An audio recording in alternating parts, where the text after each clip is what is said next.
Welcome to our single-cell multiome analysis series with SciDAP.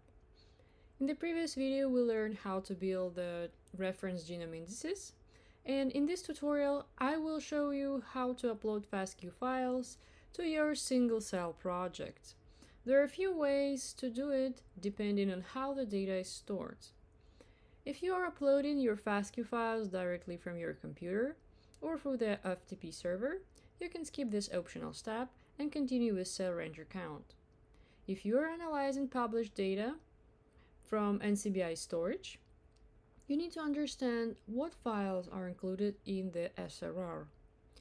If the data is stored as 2 reads files, you could also skip this step and easily upload it in the next step. But in case where the data you are analyzing is stored as 1 reads file and a BAM file, or as 3 read files, you need to use the pipeline called FASTQ download, which will split the data into proper number of read files for you.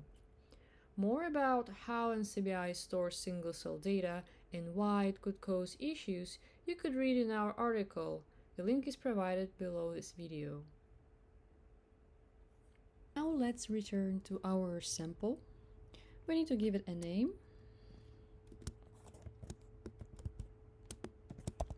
Let's say we will upload the RNA FASTQ file from this SRR identifier.